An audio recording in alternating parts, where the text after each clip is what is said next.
এক ব্যক্তিকে দেখবার আসবো, ফোন করছে, হুজুর আসেন কেন? আমাকে দেখবার আসবো, কইলাম বিবাহ করো, সংসার করো। আমি যাই কি করব? কই হুজুর যদি কিছু প্রশ্ন করে জবাব যদি দিতে না পারি আপনি একটু হেল্প করবেন। ঠিক আছে গেলাম। এমনি মানুষও বলে হুজুরদের পেট বড়। চইলে গেলাম বন্ধুগণ আমার, যাইয়া বলছি তুমি কি কালিমা জানো? বলে জানি। নামাজ পড়ো মধ্যে মধ্যে? ওযু জানো? বলে জানি। ওযুর ফরজ কয়টা? কয় তা তো জানি না। ওযুর ফরজ কয়টা জোরে বলেন? এবার জোরে বলেন কয়টা? ওযুর ফরজ 4টা। কি কি জানো? কই হুজুর ওটা তো জানি না। আমি বললাম যে এখন যদি বইলা দেই ওযুর ফরজ 4টা কি কি, এইটা তোমার মনে নাও থাকতে পারে।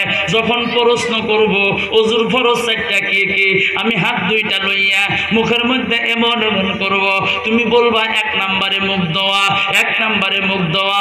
যুবক বলে হুজুর ভালো বুদ্ধি দিয়া দিলেন। ইতিমধ্যে দেখবার এসে গেছে বন্ধু। ঘরের মধ্যে বসিয়া প্রথমে প্রশ্ন, বাবা তোমার নাম কি? বলে অমুক আলী। নামাজ পড়ো? বলে মধ্যে মধ্যে। কালিমা জানো? বলে জানি। ওযু জানো? বলে জানি। ওযুর ফরজ কয়টা? বাহাদুরি ভাবছে জানি না। আমি যে কয়া দিছি হেডে আর হদি নাই। কয় ভাবছে জানি না। বাহাদুরি কয়টা? কয় 4টা। কয় 4টা।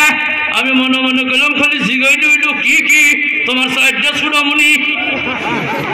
ইতিমধ্যে প্রশ্ন করছে বাবা ওযুর ফরজ 4টা কি কি, আর বলা পারে না, খালি টেরুসত করে আমারে দেখে। আমি ইশারাও করি না, বলতেও পারে না। 2 মিনিট পর লক্ষ্য করিয়া দেখি ঘাইমে গেছে গা। আমি চিন্তা করলাম এত ঘামা ঘামছে, এখন যদি আর একটা করে সর্বনাশ হইয়া যাইব।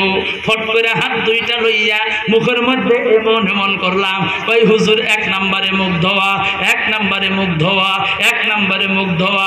ঠিক আছে বাবা 2 নম্বরে কি? আমি হাতা ঘোষাই আর নামাই।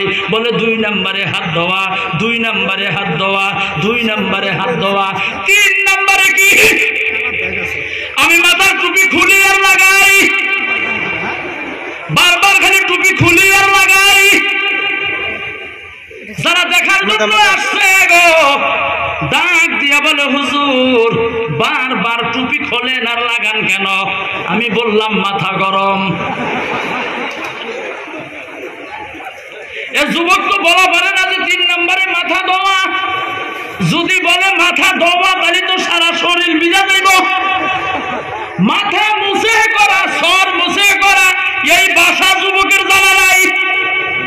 এ বন্ধু তাহলে চিন্তা করেন এমতো যুবক যুবতী আমাদের সমাজের মধ্যে হাজার হাজার আছে। একটু জোরে জোরে বলেন আছে না নাই?